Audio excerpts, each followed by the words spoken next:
Welcome to the Bad Roman Podcast. On this show, we talk with veterans, community leaders, Christians and non-Christians as we explore the entanglement of Christians with the state.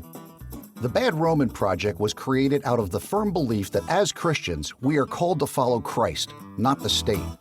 Here is your host, Craig Hargis. Hey folks, we get guest suggestions a lot for this show, and we're so thankful for that. I'm especially thankful because it makes my job on this project much easier. That being said, one of the most requested guests has been David Gornoski, and I'm excited to have David on the show today. David is the host of a great radio show titled A Neighbor's Choice. Listening to an episode sent to us from the Bob Murphy show that he was on, I wanted to hear more about what he has to say. Let's go. Right. We'd rather serve God than serve Caesar, you feel me? Right.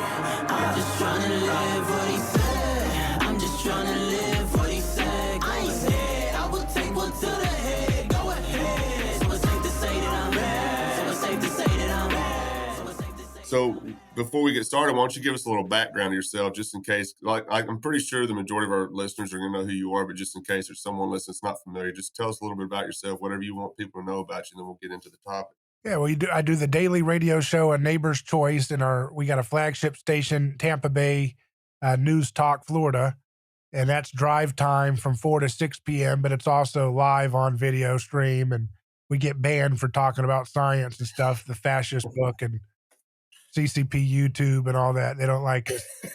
But we have a great time with them. We're growing on Rumble live stream. We're getting a lot of people clicking and watching our stuff there. That's YouTube's loss whenever they do that. So that's the radio show, which is also on podcast. And I do that every day, Monday through Fridays, 4 to 6. And then I do my online only podcast on the same feed. And I titled my feed David Gornoski because I was like, I don't know. I got A Neighbor's Choice radio. I got Things Hidden. And then I got these one-off shows that I do that don't really fit into Things Hidden or A Neighbor's Choice. So I'm just like, all right, I'm just going to put my name as the title of my show, and that'll help people find it, hopefully. And it's, I guess, worked so far. That's funny because I remember whenever I was trying to find you, I was looking up A Neighbor's Choice and it just wasn't popping up. So finally, I use Spotify. So I just typed in your name. There it is. There's all I need to know. Yeah, maybe I made a mistake in that. I don't know. I got to figure that out again. But the Things Hidden podcast is the anthropological show we do where we get into, we do a deep dive on current events through the lens of anthropology, going back to primitive religion and archaic society and ancient history. And, you know, I'm not a historian or anything in a trained sense, but I try to pull from history and myth to help us understand what happened in history, because Jesus was kind of like a big meteor that hit the earth and it blew up the old order. And we don't have memory enough to understand what happened. So we think that the way things are just the way things are. We don't understand how they're deeply impacted by what Jesus did in history. You know, when Jesus was walking the earth, you know, he said, the first shall be last and the last shall be first. You know, and the first in his time were the people who were the aristocrats and the Roman leaders, and the rich, and those who were in league with the rulers of his own people. And the last were the people who were the lepers, the poor, the beggars, the handicapped. And so, you know, when he's saying that, there was a Greek style or a Roman style amphitheater not too far from where he lived in Nazareth, where they would have done games with wild beasts, you know, and things like that. So if you're the first in Jesus' day and he wanted to go by the theater, you know, the first would sit at the best seat in the house, meaning you're at the top of the hierarchy. And if you were the last, if you were a handicap or something, the gods hated you. You were cursed. And so you would be lucky if you weren't thrown into the den to be devoured by the lions for the crowd to laugh at your intestines. That's the reality that Jesus walked into history, and we're worried about the things we've got to deal with. Not to say that the things we have are not problematic, but it's more like welcome to history, welcome to the reality of what most humans have had to deal with. And it's because of Jesus that we have more concern for the individual and the victims among us and the disenfranchised and the poor and the handicapped. So I just say that to say, look, 2,000 years later, you go into a movie theater. We don't go watch people get torn apart anymore. We watch a simulation of it called a movie. That's our new amphitheater before the pandemic destroyed that ritual. But if you go into the theater, the best seats in the house are reserved not for the governor, but for the handicapped. Yeah, that's interesting. That's an interesting. He's got the eye level view, and it's so sacred. 2,000 years after Jesus said, the first shall be last and the last shall be first.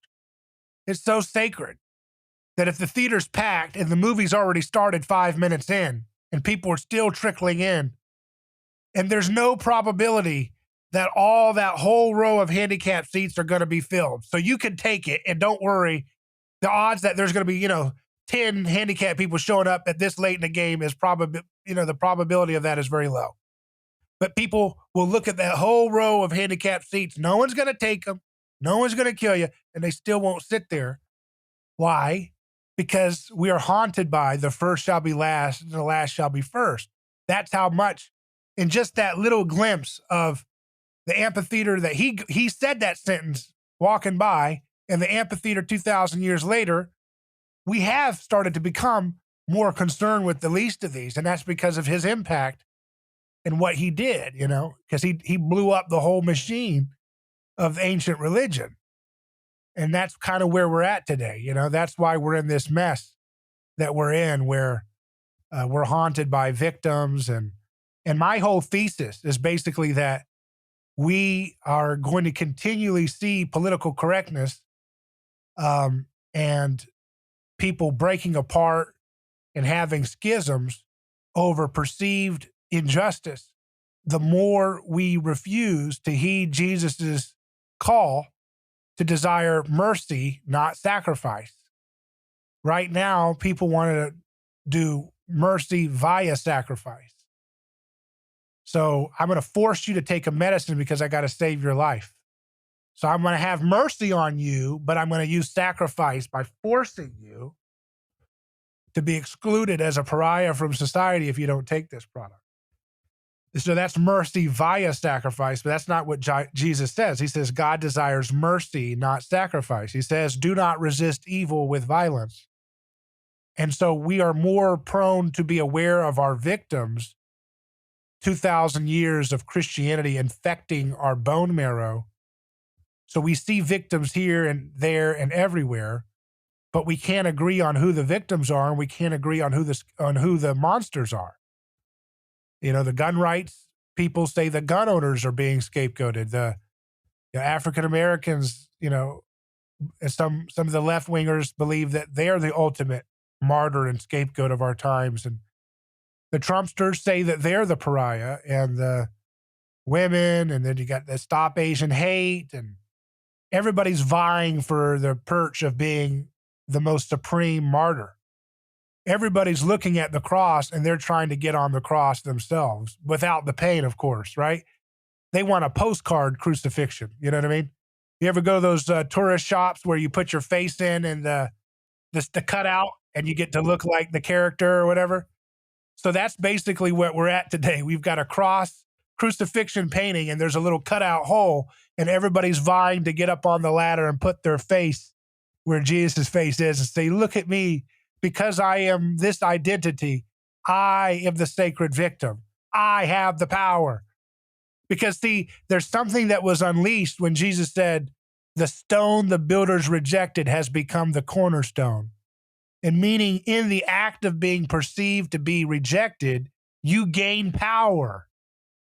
And that power can be used for good or evil. And that's what everybody's trying to do is they're trying to tap into that martyr's perch that Jesus presides over history because they covet that victim status because they know it's innocent. They know it's holy because he's truly innocent and he's the ultimate victim, but he's also the ultimate overcomer of victimization.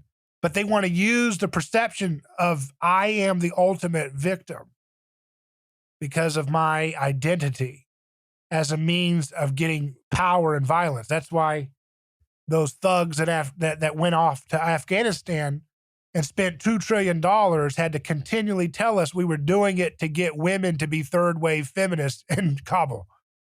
they had to create this narrative that I'm just doing it for the least of these. Do you know what it's like to be a tranny in Afghanistan? Come on.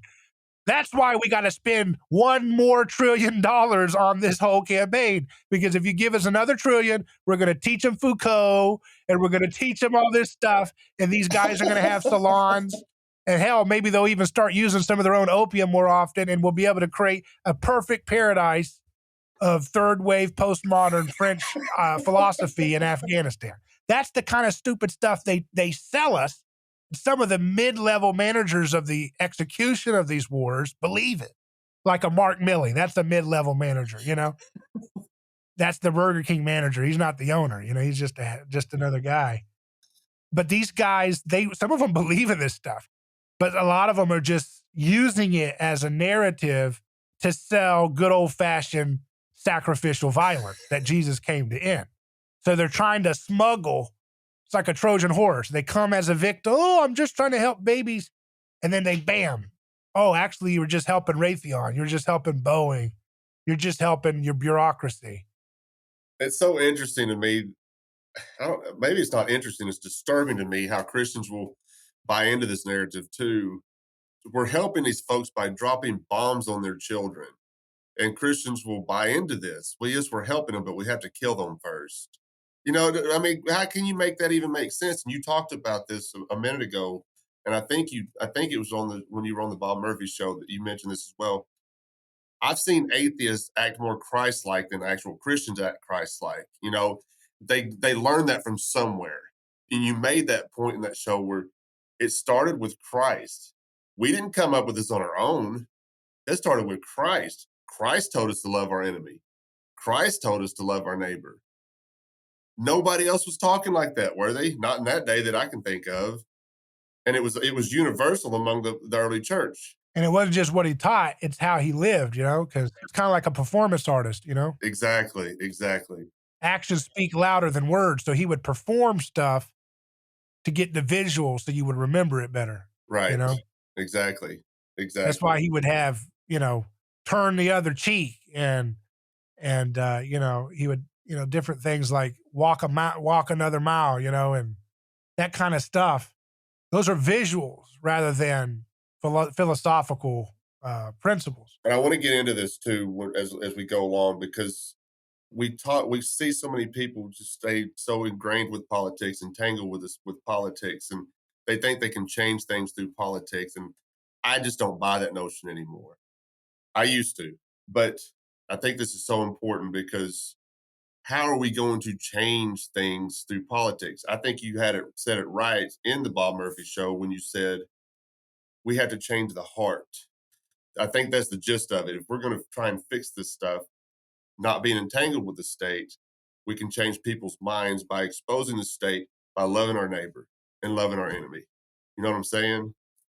Yeah, I think that, you know, that we get government because it's almost like a curse for when a society becomes decadent and stupid and it doesn't know how to police itself. And then you get this demonic version of policing things, you know? So it's kind of like a chicken or the egg. What comes first? The corrupt authoritarian government that pollutes the minds of the public, or the wickedness of the public that demands it? And I think ultimately the power of politics is the crowd. So it's ultimately the crowd is society. And therefore, if we're a part of that, we're playing a role.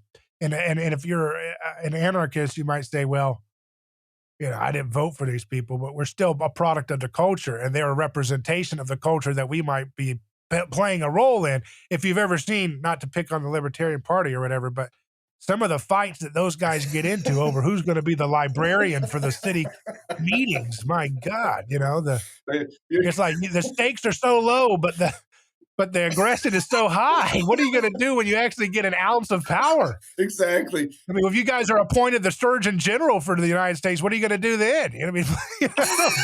Carpet bombing each other? I mean, goodness gracious. Yeah. I don't know if anybody's harder on the LP than I am. You know, yeah. I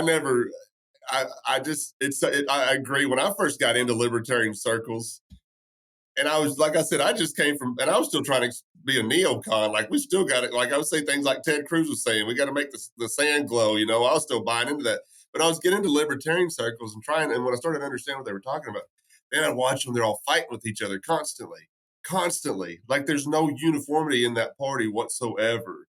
Like the left, as much as I disagree with the left, they've kind of got it figured out as far as where they're going. And they're not going to lie to you about it. We're going to take all your stuff and we're going to do what we want with it regardless. And they're going to tell you to your face. The Republicans are going to do it too, but they're just not going to tell you. They're going to do it behind your back.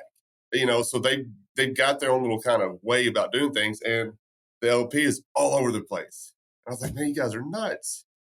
But in these libertarian circles, there's also anarchists. It's like, how'd these guys get involved here? Where do these guys come from? These people are nuts. And I say this all the time too. If you could find an anarchist that was in a complete snark and have a conversation with them, you could learn some stuff from these folks. And it really started making sense to me and really kind of made me understand where I was at as far as my faith as well. No king but Christ. And that's how we go with this podcast. Well, the thing that's missing is the Jesus part, right? And the thing, and my thing is libertarianism and all that anarchism and stuff. That's all like a supplement if you're not getting the real Christianity. You see what I mean? Right. So it's like if you're getting poor nutrition because you're not eating good, then you got to take supplements. And so libertarianism and anarchism only exist because there's a malnourished form of Christianity that's dominant in the culture. Yeah. If the real Christianity would show back up, there would not be a thing called libertarianism or anarchism because those are just incomplete parts of the picture of the Christian culture that has not been properly taught. Most people, when you bring up Jesus and they're secular or whatever, they say, oh, you're preaching to me, you want me to convert. And they don't even know what they're talking about. They're talking about a completely different religion when the way they use and think about Jesus, they think about an eternal hellfire like Hades or something. That's Greek, Neoplatonic religion or Gnosticism or something. It has nothing to do with the real Christianity. Most of the people's conception of Christianity is more about Descartes rather than, the Bible. I mean, Descartes was more about, I think blank, therefore I am. I think this doctrine, therefore I am a Christian. I think this thing, therefore I am this. I think I'm Pentecostal, therefore I'm Christian. I think I'm Nazarene or Orthodox or Catholic, therefore I'm correct and I'm Christian. But that's a Cartesian approach. That's not a Christian approach. A Cartesian is about rationality and rationalism.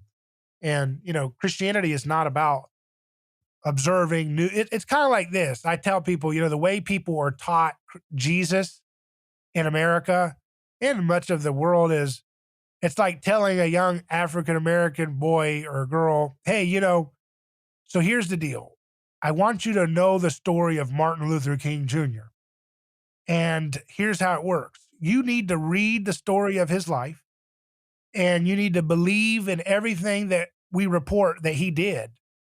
And if you believe, then you will benefit from what he did in history. That doesn't make any sense because, if you're living in 2021 America, you are benefiting from the effect of Martin Luther King, whether you know about him, whether you know he exists or not. If you're a baby, you never heard of him, you're still benefiting from the fact that you can drink from the same water fountain, right? So it has nothing to do with your mental assent about the facts of the man's life by which you get to partake in the reality of what he's done in your life. That's the same thing with Jesus, and only on a bigger grand scale of history. We teach people like, well, Jesus affects you if you hear about his life and then you believe X, Y, and Z. And only when you believe X, Y, and Z, which is the particular formula that your sect teaches that you have to believe, only when you believe that does he affect your life. And it's like, what? No, he's the king. Like you said, he's the king of the world. He's saving the world, and you should imitate him. That's what it means to convert to Christ. It's to imitate him. It's to understand, like Paul. Paul was on the road of sacrifice. He was headed back to sacrifice on behalf of his zeal for what he believed to be God. So he, in some sense, had a kind of like a Cartesian sense in the sense that he was willing to kill other people for some mental model about God that wasn't even real. God didn't want him to kill those people. So the God that he was serving didn't exist.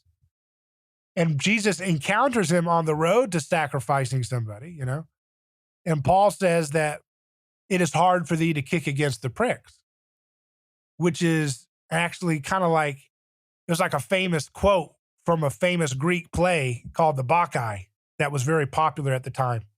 Because remember, Paul's telling this story of his conversion to a bunch of Greeks.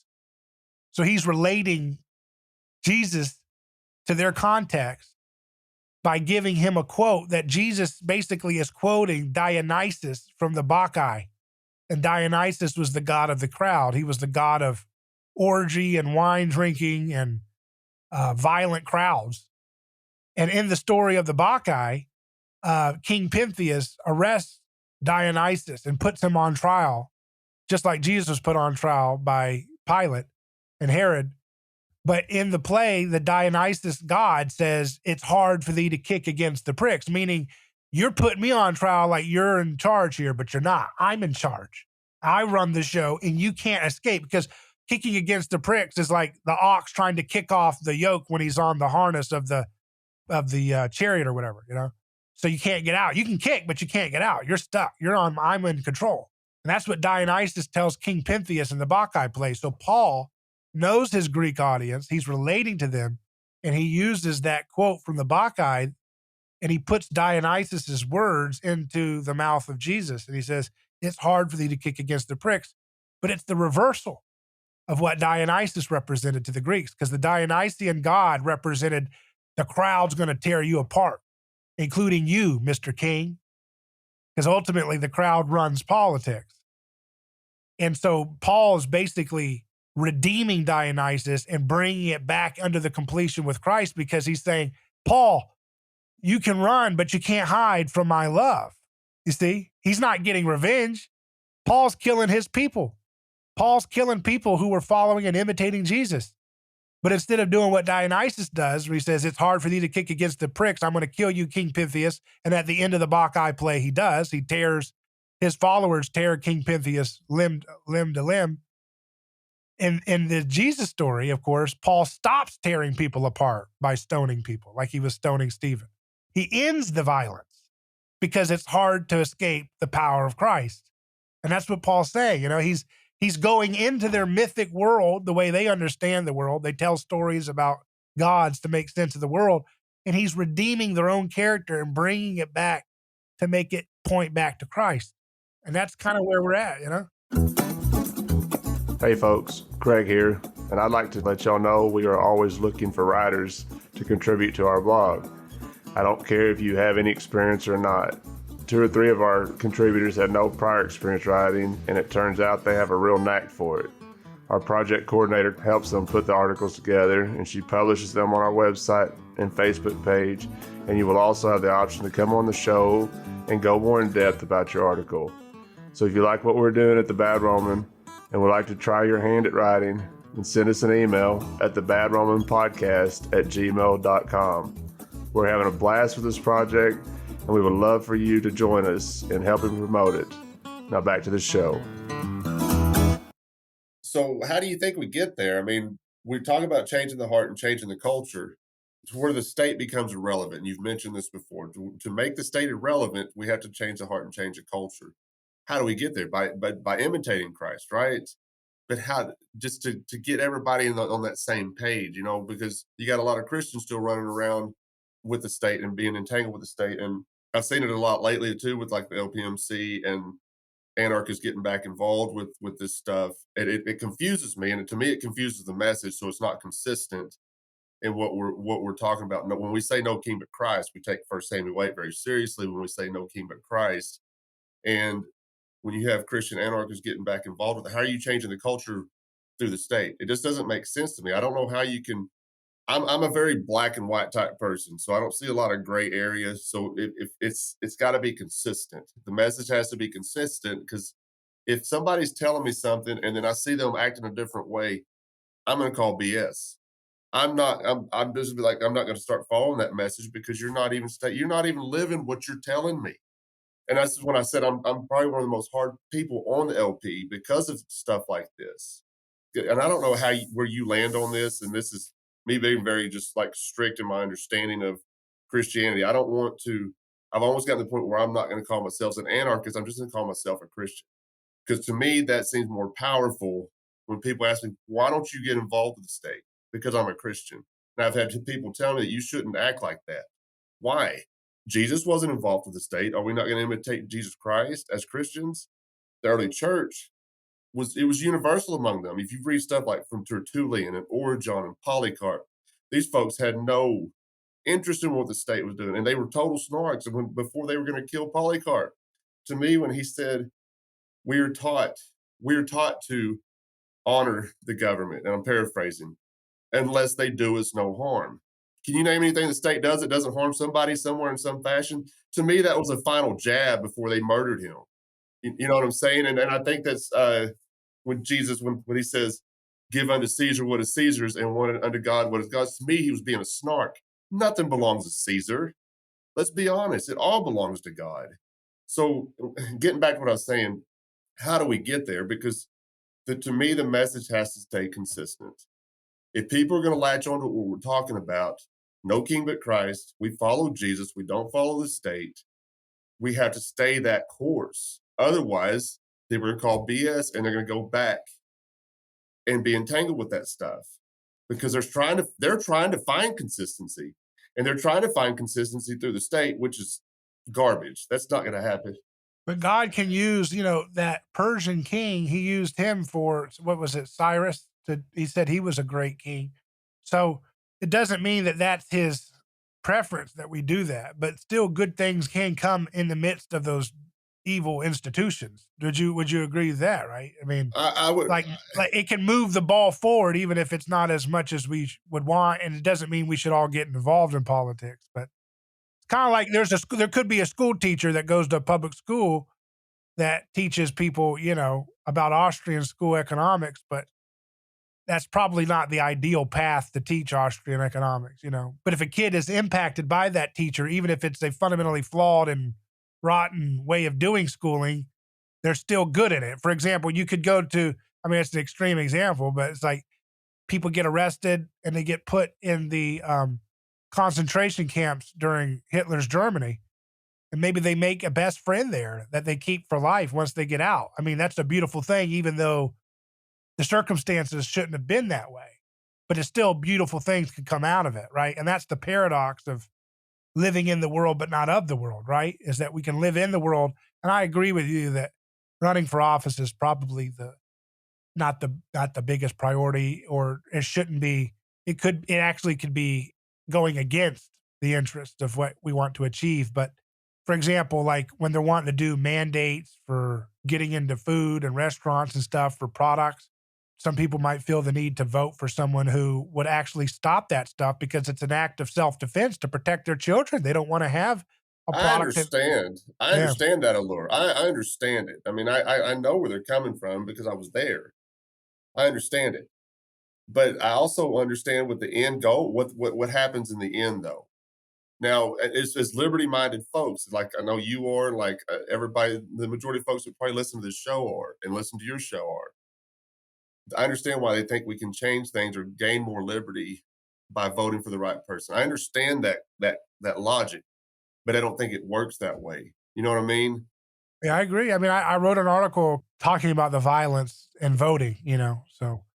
But I've tried to not be as dogmatic. I used to be dogmatic about it, that it's an act of violence to vote on most situations. I don't think, like, if you voted for Ron Paul, I don't think that was an act of violence because he was trying to negate stuff. I think that was sending in a prophet to negate violence. Right. And I'm a big fan of Ron Paul.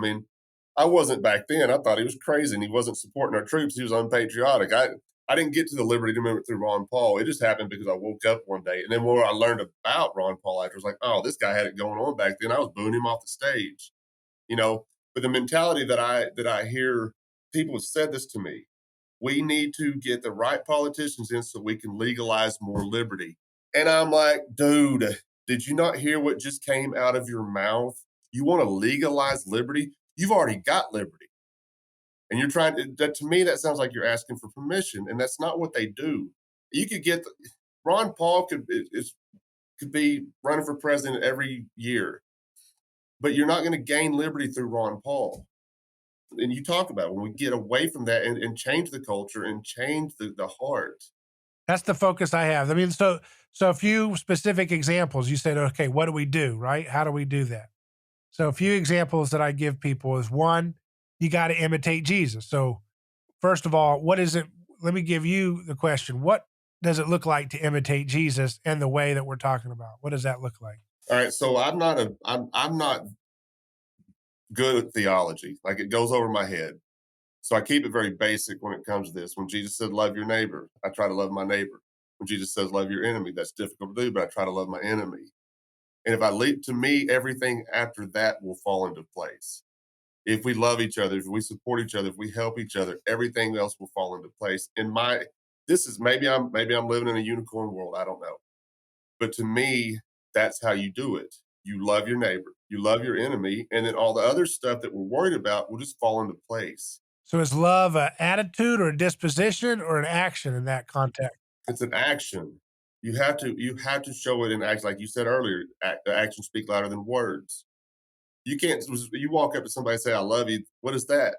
That could be empty if you're not showing it with your actions. So how do we love our neighbor who wants you to wear 3 masks and get your booster every 6 months to be able to go and get food for your kids, and they want it in your kids? Well, I didn't say it was going to be easy. So tell me, how do we love that one? What would you think? You meet that person and you gotta hang out with them like it's the show Big Brother. You gotta live in the house with those guys. This is why I don't watch reality TV. Yeah. I don't even watch it. I just see the thing. I don't even know the rules, but they have to hang out in the house and live together. How would you learn to love someone like that? Because that's basically what we've got to figure out. They want to force medicate you. They want to shame you for your gender. They want you to hate yourself because of your toxic whiteness or whatever. This is what I've started doing with folks like that. Okay. So instead of, and I debate on social media like a lot of people do, but what I've started doing with folks like that is I start asking them questions. And even in person, when they want to force you to have a vaccine, they're not using the word force all the time. And so I'll ask them that question. Should people be forced to do that? And when they think about it, like, well, not forced, but they should be pushed. This is what I'm hearing. They should be pushed in that direction. Well, who's going to do the pushing? Well, by vaccine passports. Well, who's enforcing that passport? There's force behind all of this. You could call it pushing, but it's still force. But you just said you don't think people should be forced to do it. And you get them down to that level and you get them to understand they don't want to be forced to do things they don't want to do.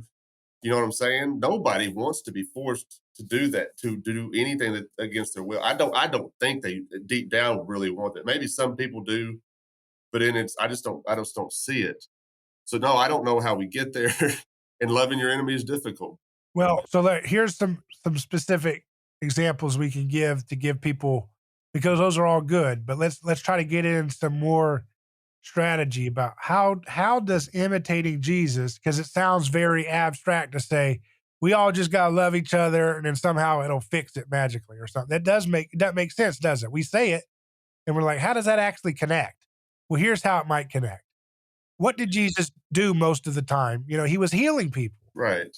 But did you notice when Jesus was talking to these folks too, he was also, when they would ask him questions, he would return ask them a question. Right. And a lot of times these folks would just walk away and they're thinking. Right. So he gets them to think. That's a great point. So there's another thing to add. So first, you can't hit people over with a nap and stuff like that. You got to get people to think and get them to wrestle with these questions and to mull them over and wrestle with paradox, which is something that we don't see. The Mick Woke crowd doesn't know much about paradox yet. They're very black and white, and except they wouldn't like that word. They would say that's offensive to frame it like that. But one of the things we can do is we can heal. So we're supposed to be the body of Christ on earth. So if you're the body of Christ and you're looking around, you're like, okay, what did he do while he was on earth? He was healing people a lot. So let's start healing people, because it turns out one of the big pressure points by which people still put their abiding faith and trust in the state, as we've painfully learned in the last year or two, is health care and medicine. So what we have to do is find the cures for cancer, the diabetes, the diseases, both the acute ones like we're dealing with now, the infectious ones, but the chronic ones, which are the bigger problem. I like where you're going with this, because I was gonna tie this into the conversation somehow, and I didn't know how we were going to, but you're doing it fantastically right now. Keep going. So the thing is like that's an example of what it means to imitate Jesus, because we think, okay, when you hear about someone telling you on a podcast, all right, the key is don't vote, let them destroy you, and just be loving in Jesus. And you're like, come on. But no, but look at what it actually looks like. If you're going to imitate Jesus, he was a master healer most of the time, was what he was doing as his actions. So go and heal the diseases, because so many people are dependent on the state because of Medicaid and Medicare, and they want universal health care and insurance and all these different things they've got going on. And then you've got nutrition science, which is monopolized by the state. And they've been getting it wrong and getting you deadly wrong advice for decades and decades and decades. I mean, everybody we know have suffered horrific diseases. If you're in America, you know somebody, and they're everywhere.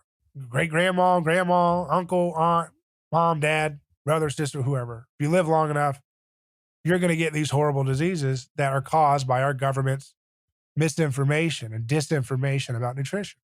So start with nutrition. Let food be thy medicine, Hippocrates said. So you start there and you start teaching people the truth about food. And it turns out the scientists and the doctors I talked to believe that perhaps 90% of the chronic diseases in the last century would have been eradicated if we had eaten the same crap, but just got rid of one variable, the vegetable oils. And that turns out there's a better way to make those things. We're going to have to figure out recipes without seed oils and then you've got these, whipped olive oil might work, I don't know.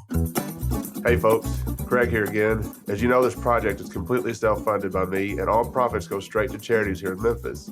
If you have a blog, a podcast, or a product that you would like to advertise on the Bad Roman podcast, the first 15 folks to sign up for 4 ad spots with us will get a 5th spot for free. Visit thebadroman.com/ads. I'm so happy how this project has grown, and thanks for listening. Now let's get back to the conversation.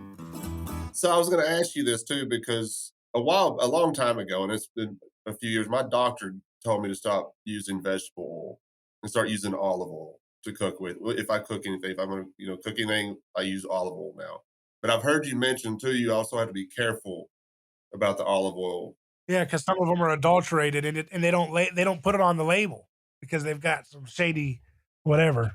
But that's the tricky thing with olive oil. I heard that the California olive oils are pretty pure, but they're expensive. I cook with butter, coconut oil, beef tallow, and then if I don't have stuff like this, I don't make this kind of stuff, but I guess you could use you could make up your own mayonnaise with olive oil or avocado oil or something. If I use mayonnaise, I thought I was doing good by getting this olive oil mayonnaise. And then you turn it over. I know I did this after listening to you, and I turned over. I've got it in my refrigerator right now, and I went and looked at the ingredients. It's got vegetable oil in it. That's how they trick you, though, because it'll say it'll say made with avocado oil, and they know that the consumer thinks made with means that's all it's made with. Right. But that's the selective marketing tactic. You turn it over. First ingredient, soybean oil. Second ingredient, canola oil. Third ingredient, avocado. Okay, it was made with it. Okay. Yeah. You put that crap in with a bunch of poison. Thanks. Is that like dying with COVID and not of COVID? Exactly, yeah. But so 90% of our diseases could be solved, possibly, these chronic illnesses, in terms of the rate of occurrence. Heart disease, cancer, diabetes, these chronic diseases. And a lot of the autoimmune disorders are caused by the vegetable oil consumption. It turns out that people who tend to gain fat, so the guys who get a little chubby because they eat the same pizzas and everything and Taco Bell that's got seed oil in it, and then their friends are the skinny kids. And they say, hey, you eat too much. And it's like, no, I ate the same much you did, buddy. And it's like, what's going on? Why is it that some people's body expresses a reaction to vegetable oils by your body doesn't want to burn it for fuel? Because it does stuff. It's like running bad fuel in your engine. It's going to blow up the different pieces of the machine. So you don't want to run the fuel. So your body will store it on the shelf, which are people who are more likely to be obese from eating these things. But people who are more likely to remain thin are more likely to have autoimmune disorders because the burning of the vegetable oils for fuel causes autoimmune disorders to sometimes arise. See? So it's interesting. That was Dr. Kate Shanahan that told me that. She's a medical doctor that's really into this, and she's a New York Times bestselling nutrition researcher. But my point in saying that, just to get back to the Jesus tie-in, is that if we could eliminate 90% of these chronic illnesses, that would be a revolution if that was done from people in the marketplace of ideas and the real marketplace and Christian churches. What if churches were teaching you about this? What if Wednesday night service was teaching you, this is what's happening with diabetes. This is what you can replace these foods with. Here are common ingredients. Look at your spice rack, canola oil on the spice. What? It's in there sometimes? Yes. Stay away from it. You've been eating it for decades. It's bioaccumulating in your body. It's destroying your mitochondria. It's also linked to mental health problems. We got Chris Palmer, Harvard psychiatrist. He gets people on therapeutic ketosis, which is a way of reducing a lot of your access to seed oil products.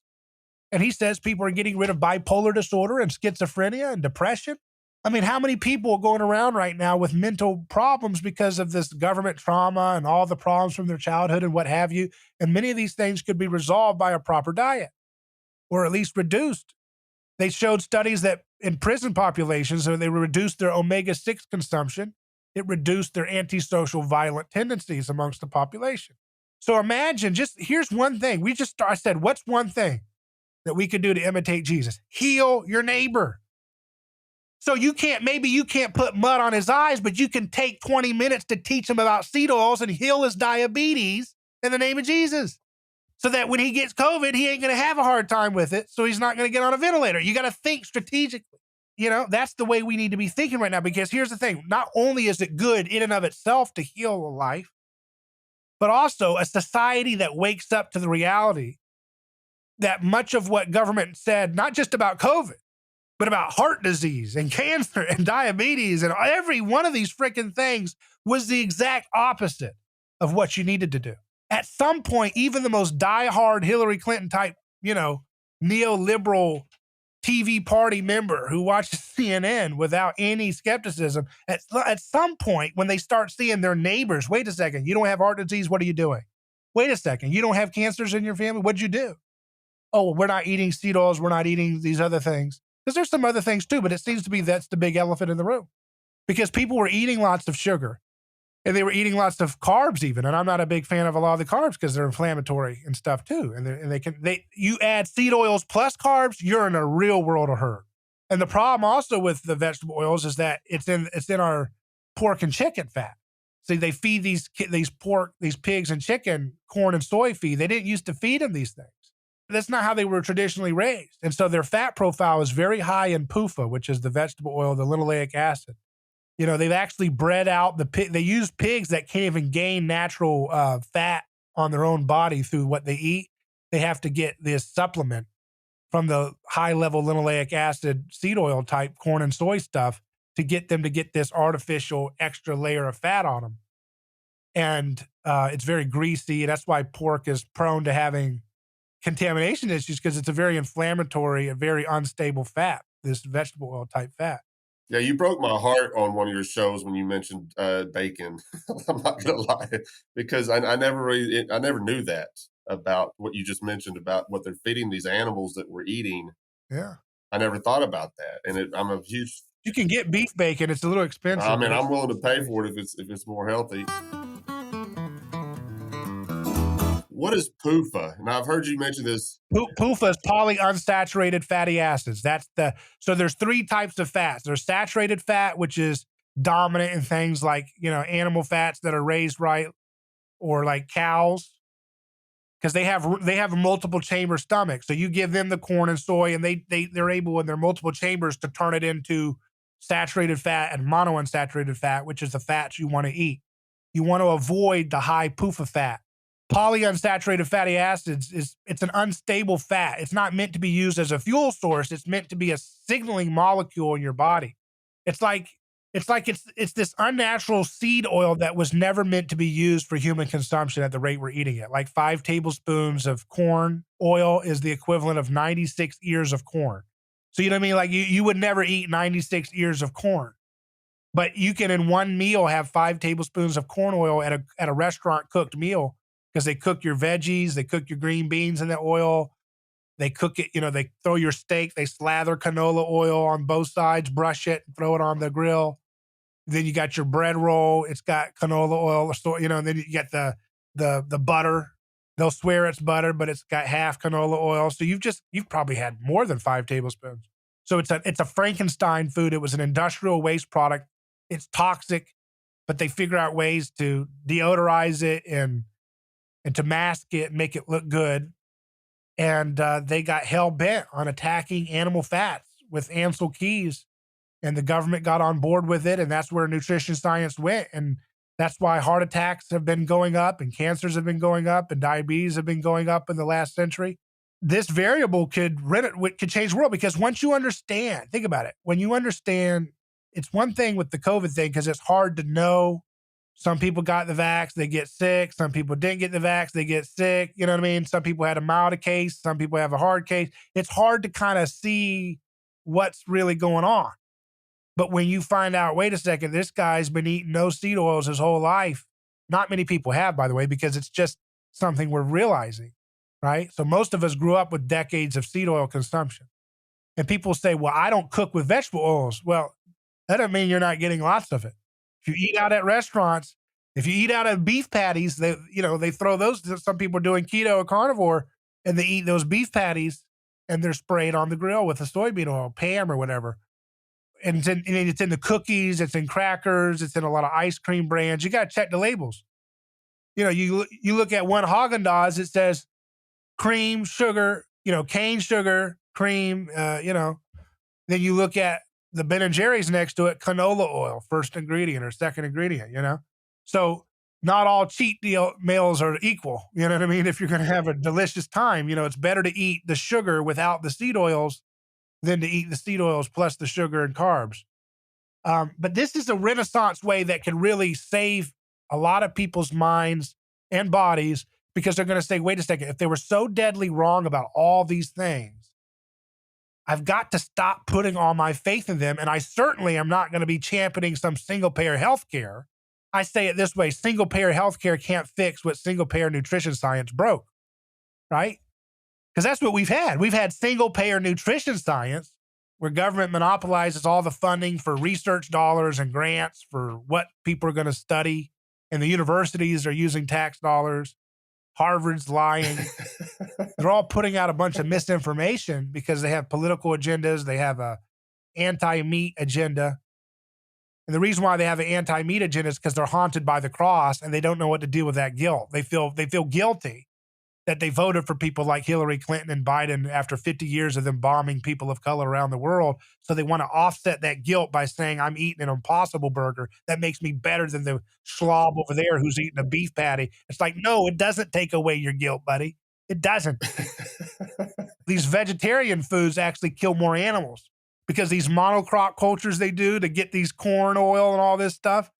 I mean, those giant fields of corn, they displace tons of woodland animals. They kill foxes and toads and birds and voles and moles. And, the amount of animal life that has to be murdered every year for the average vegan to maintain their decadent lifestyle is obscene. So that's the problem, is that people have a lot of guilt because they're haunted by victims, as I started off the show talking about. And that's why they're hell-bent on eliminating not one animal must die. But that's not true. Just like you said, we're going to go off to Afghanistan war because we're going to save the kids and give everybody feminism.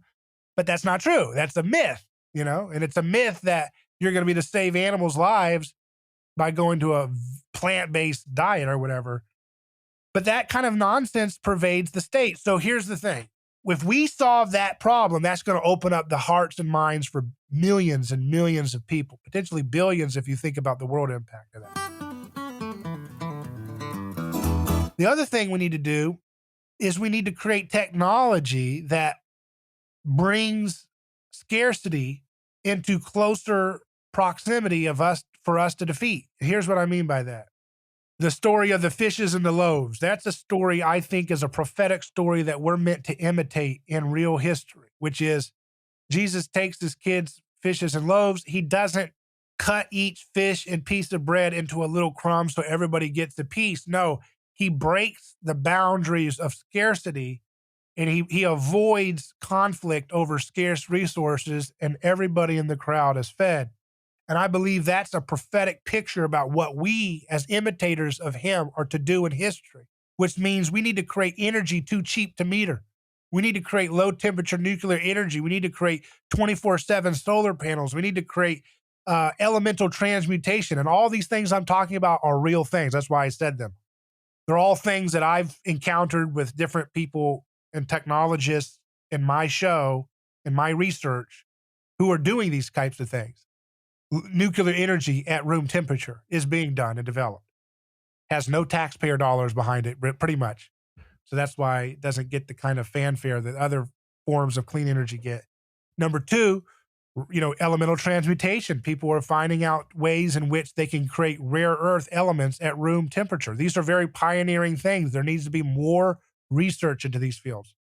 3, 24/7 panels, so you don't have to rely on intermittent sun exposure, that you could have panels around your house, on your laptop, on your TV, that are harvesting intermittent energy, including infrared energy, so it's not dependent on direct sun exposure. It could be getting energy 24/7, self-contained, no moving parts. These are just 3 things. I mean, there's a ton of stuff, but here's just 3 things that if we worked on this, imagine that your HOA had a little safe, low-temperature nuclear cold fusion reactor. This isn't something that's going to be like Fukushima. It's room temperature. That's what causes the explosion. There's no high pressure, millions, So imagine you've got this thing and it's running off of ocean water or something, and so you're just running it and it powers your HOA. You don't have to worry about the grid. Or you could power your little commune if you want to be a pork fest or something, you have fun, have a good time. You power whatever you want, self-contained energy. I'm not talking about perpetual motion machines. I'm saying these are real things that have tremendous ability to kind of disrupt if you don't want to be a part of the Middle Eastern oil campaign, dollar for oil deal. If you don't want to be a part of solar panels and wind farms like the Green New Deal, you can look at technologies that can be developed that helps alleviate scarcity.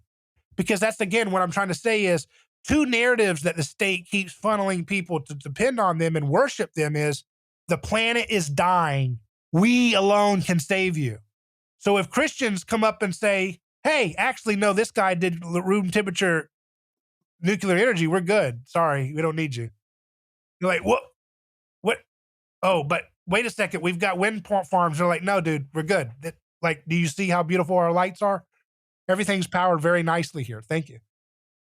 And everybody knows about it, so you can't suppress it because the internet and the technology's out there. You know what I mean? And it's affordable.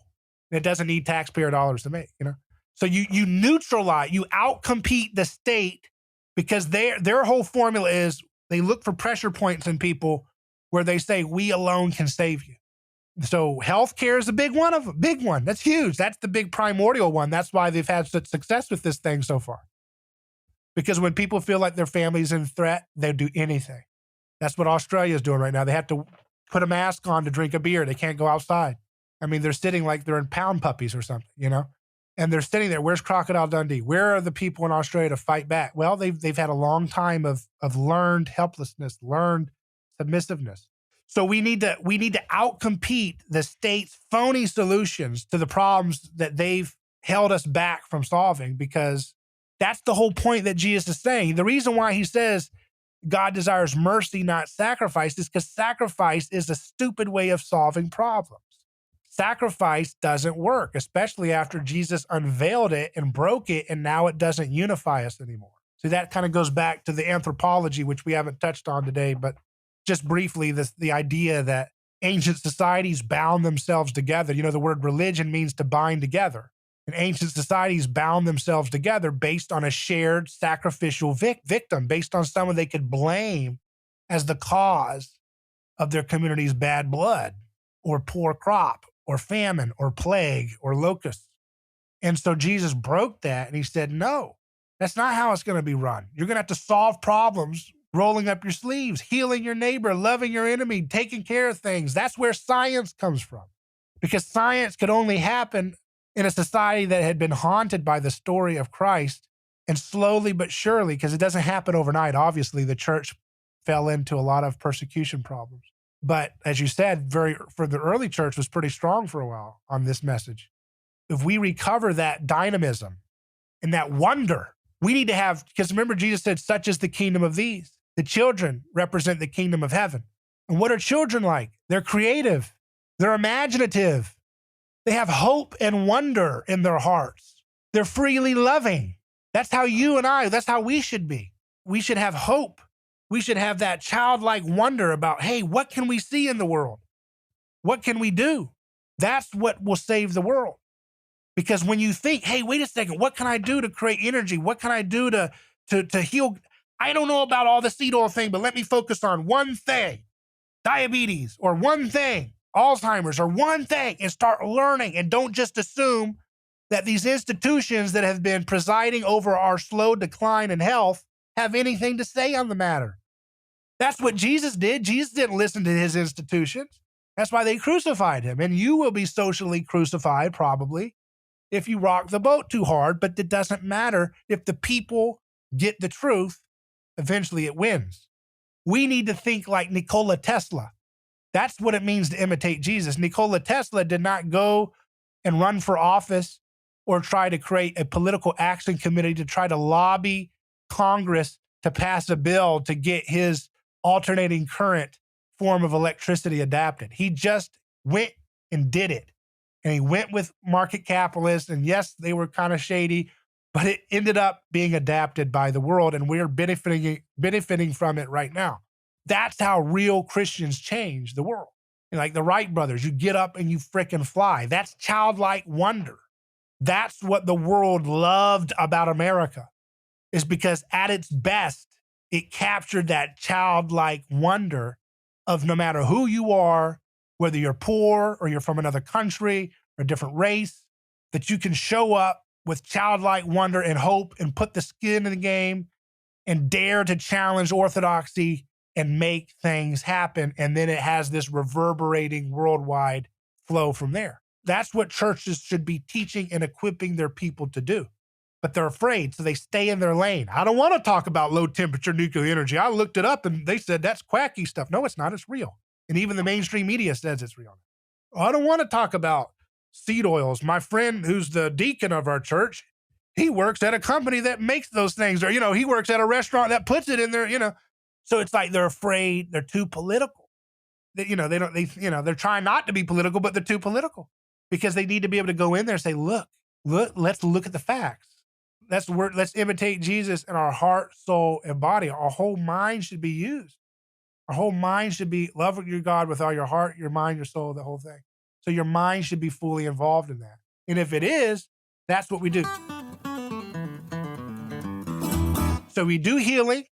We get the technologies that alleviate scarcity, and that outcompetes the state's claim on being the monopoly for all the big things people are scared about. And then the other thing we do is that we tell the story of victims around us. We tell the story of victims around us. And that means instead of trying to persuade people about, Enlightenment philosophy, that's fine if you like that, but most people aren't going to be moved by that. But you can tell the story.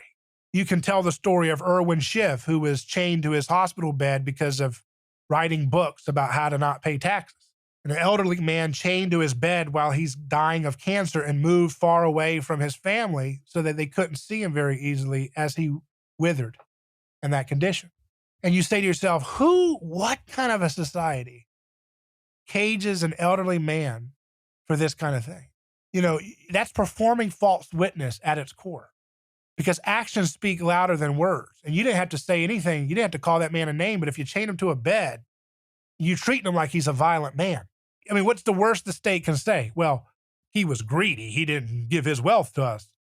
Well, what's he going to do if you let him out if he's sick? Is he not going to tip his waitress? I mean, there's no violence history here. You see what I mean? If someone murders someone, there's an idea where you can say, okay, I'm not going to get into prisons right now, but there's an argument for why you would have them have a timeout. Okay? They just murdered somebody. You can't just say, oh, hey, try not to do that again, because they might go do it again. So you need to have a timeout space.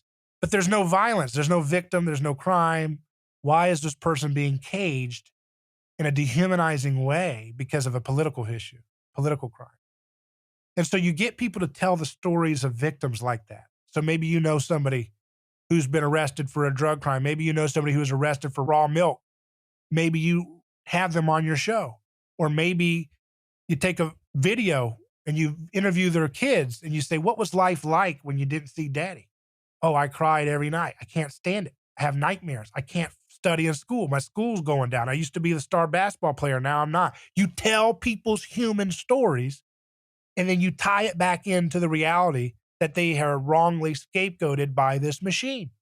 And what happens is when you do that, that's what I call the gospel technology, because it has a way of opening up eyes to see things that for people that couldn't see it before. That's how art works. It's kind of like a technology. It unlocks an awakening that makes people change their appetite to keep doing it. Because once they see, oh, that's what the drug war looks like, those kids' tears are what the drug war looks like in reality, or that's what happens when you cage people for raw milk. Whoa. They put guns to people's faces while they're squeezing an udder. Whoa. I didn't even think about it. Most people just out of sight, out of mind. So the gospel technology is about telling people stories, whether it's in podcast, a Facebook post, bringing them to your church, whatever it is. Tell the story of victims, because that's what the Gospels did to change the world. The Gospels told the story of a wrongfully persecuted person, and it told it from his vantage point, not the vantage point of the people who were persecuting him and slandering him and making him look like a criminal. So you literally imitate that. They used the text, they wrote it down. You can write it, you can do audio, you can do video, you can do a live cam, do whatever you got to do. Tell people stories. That is the three things that I give people as homework to imitate Jesus. Heal your neighbors with introduction about the truth about medicine and nutrition. 2, heal the scarcity that solves the energy problem and the choke point that the state uses to gain power over the fear of Green New Deal or lack of access to Middle Eastern oil. And 3, tell the victim stories, because that's what the Gospels do about Jesus' story to change the world. I love that, man. And I think you said something very important during all of that when you said focus on one thing. Because I think we can overload our brain by trying to fix everything. But we don't have to fix everything. We need to maybe focus on one thing, and then somebody else focuses on another thing. And that's how we, like you said, help people. I think this is perfect. I think this is how we change the culture, how we change the heart, is we heal our neighbor. And when you first said that, people are going to first think we're going to heal them with medicine. Yes, food, food medicine, And I think that's perfect. And I think that's how we do this. And it sounds daunting, but I think it's possible. I mean, Jesus did it. His followers did it. He said you'll do greater things than him. So I mean, was he joking? Was he joking? No, it's crazy. It's crazy to even think that. Just greater than things than Jesus. Come on. But he said it. If he says it, I believe him. So let's do that. And I know you got to get going because you've got something else to prepare for. And David, I really appreciate this. I want to get you back on sometime because I feel like I could talk to you for days. And, I love your show. I love listening to everything you got going on with that. You're a great voice for liberty. You're a great voice for Christianity. And I hope you just keep plugging along and know that people out there listening to you. And my mom, when she was in town, I had you on in my truck, and she'd never heard of you before, and she was listening, and she's like, "Yep." She was all about what you had to say, and it was pretty cool. So go ahead and plug whatever you want to plug, and I'll let you get out of here so you can go do what you got to do.